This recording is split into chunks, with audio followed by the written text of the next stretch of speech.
And now, ladies and gentlemen, the star of our show, direct from the bar, PB.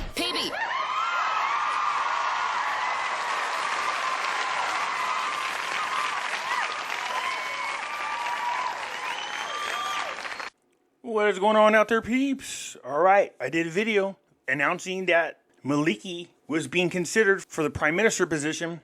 And so down below in the videos, you guys left some good comments, so I want to go ahead and respond to them. So let's go ahead and get into this. Before we get started, do me a favor, hit the thumbs up button.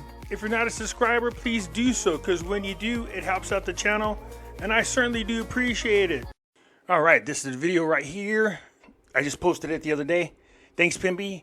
We've been dealing with this Maliki cat for years. He needs to be in jail. Hope for the best in all of Iraq. It's time these people get a better life. I agree with that 100%. Yeah, Maliki's been around for quite a long time, but he's got some really super strong political influence, and not just in Iraq, but also in Iran. So sure, he's been around for a while, but he's definitely got staying power. Just so you understand, it's a coordinated framework. Since they're in control of who's going to be the prime minister, it looks like, they nominate the people they think would be the best for prime minister. The crazy thing is this. Not only did they put up Maliki as a candidate, but they also put up al-Sudani, which would be great. To make things even worse, they added al-Abadi. And I explained in the video posted today who Abadi is. That's just as bad as putting Maliki up there. So you got two of the three people that are front runners that are connected to the coordination framework that we really got to keep an eye on. And these are some heavy Iranian-backed politicians. Abadi said he didn't want to do it. He don't want to be confined or restricted to what he could do as a prime minister. And I explained to everybody already who Abadi is. So it looks like the two that are running head-to-head is Maliki as well as al-Sudani. I'm hoping it's al-Sudani, but I don't count my chickens till they're hatched. Yeah, Maliki belongs in jail, but the problem is a lot of his friends are in the Supreme Court. The main one got fired, and I don't know how Trump pulled it off, but he had some say in that guy getting fired. Now, he didn't fire the guy because he can't control that, but he absolutely, positively had this guy fired. And this is a guy in the Supreme Court that's kind of the head judge there. This guy is a full-on Maliki fan, and he was really holding Iraq back. So this past year, he was fired. Very interesting to see that happen. Man, Pimpster, that would totally suck if that jackass gets back in the office, man. Thank you for the update, Pimp. No problem. I appreciate you guys tuning in. Yeah, I mean, it would really suck. The crazy thing is there's a lot of people, I realized as I was chatting away, that are now into the Iraqi Dinar who have no idea who Maliki is. And all I could tell him was he's a really bad guy. He's not good for Iraq. He's definitely not good for your investment. In my opinion, Maliki would cause Iraq to go back 10 steps instead of moving forward. Mark says, Maliki will not be seated. Count on it.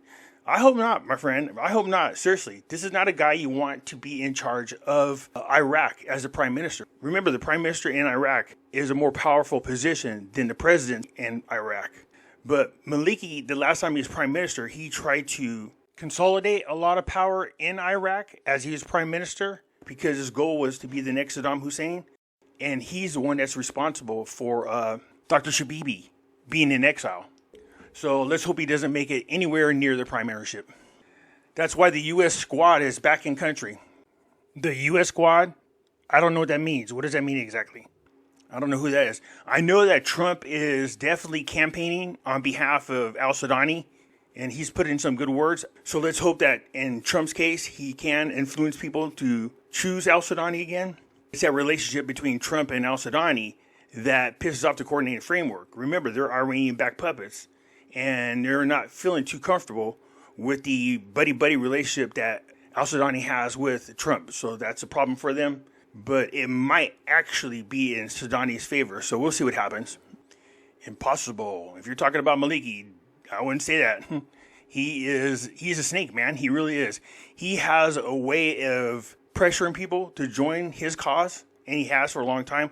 Now, he is much older than he was before. And as a matter of fact, I read an article that somebody wrote about Maliki saying that his influence has severely weakened. And that's because of Iran getting bombed by Trump and having their nuclear facility removed. And they lost a lot of influence over there in Iran. So by association, Maliki lost a lot of influence as well.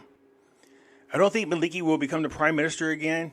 It just doesn't seem to fit in with everything going on around us. I feel it's going to be a failed attempt, but we'll see. Yeah, let's just cross our fingers. I don't want Maliki in charge, not at all. And, there's a huge part of me that doesn't think he'll become prime minister, even though there's a lot of new people invested in the Iraqi Dinar that don't know who Maliki is. Trust me, the people in Iraq know who the hell Maliki is. That's for sure. And the body especially. He's the one that shot unarmed protesters. And it's a really bad situation. So between those two, the people remember who they are. But it's not the people who choose the prime minister. It's the coalition that has the most blocks. So again, like I said, let's keep an eye on that. Across the world. Okay, let's see here. Update today's on Iraq's based on reports from December. U.S. Deputy Secretary of State for Management and Resources, Michael Rigas. Was it Baghdad to meet with Iraq? This is an article. I read it earlier. What about it? The finance-related discussions covered strengthening economy, strengthening economic cooperation, and the investment climate between the U.S. and Iraq. Financial topics covered during the visit, expansion of cooperation. The officials discussed expanding cooperation in economics, infrastructure, and investment field to support Iraq's development and encourage American companies to operate here. Investment climate. They addressed the need to facilitate investment opportunities in Iraq and potential recesses U.S. travel warnings to the country due to improved security. So reassess. That'd be interesting if Iraq opens up to Americans the right to travel there. That's still kind of a scary thing in my opinion. But I would love to go to Iraq and check it out. But I'd just be scared shitless. Bilateral relations, the talks covered advancing overall bilateral relations, including political, economic, and security aspects. Regional stability. The official also discussed regional challenges, including the situations in Syria and Iran, with a focus on reducing tensions and enhancing stability. This meeting comes as Iraq continues to navigate its complex financial relations with the United States, which was recently highlighted by new U.S. sanctions and concerns over Iranian-backed groups using Iraq's financial system. Yeah, that's one of the things that was a huge concern, was the fact that Iraq kept getting in trouble because they were using their financial system, the old one, and sneaking money over to Iran, which was a no-no. It also occurred amid political developments following the October 2025 elections. So, yeah, I seen that report. I just didn't comment on it because everything in there is a known. You know what I mean? Most people know about this.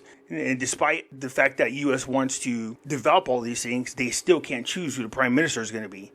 Here's what Pimpy missed. No, Pimpy didn't miss it. I got it. Maliki will not become prime minister. Mark my words. I'm with you guys. I don't want him to be. And I really do think it's a long shot, but I just don't trust Maliki just because I know who he is and how he's been throughout his whole political career. Very influential, but we'll see. We'll see. It's going to happen very soon because the Constitution gives him a deadline. So this next meeting coming up, I think we're going to know who the Prime Minister is. And I'm talking about the meeting for the coordinated framework. In my opinion, it's all slime and mirrors. They work together for the failure of Iraq. Look, the people in the coordinated framework are not the best friends of the Iraqi people. There was a group of Iranians that were let into Iraq a long, long time ago. Once Saddam Hussein was removed, it didn't take long at all for Iran to bully its way into the power structure of Iraq. And then they put in a lot of politicians, and they've had a political and structural hold on Iraq all this time. People get tired of it, and they do rise up, and they do protest. Maliki's group of people, they're still there. They've been there for over 20 years. And all they do is rotate that position. This is what I was talking about. Now look at Maliki's being mentioned for prime minister, man. Just keep rotating the same junky people right through there. So yeah, anyways, I mean, I want to say that I feel absolutely positively that Maliki will not be prime minister. But there is a small part of me that knows who Maliki is and knows he's a snake. And there's always a possibility, no matter how slim it is, I'd still be concerned about it. But we'll definitely keep an eye on it. We're going to know a whole lot more coming up in the next couple of weeks. Anyways, that's it for now. I appreciate you guys leaving comments and chiming in. I'll get you later. I'm out.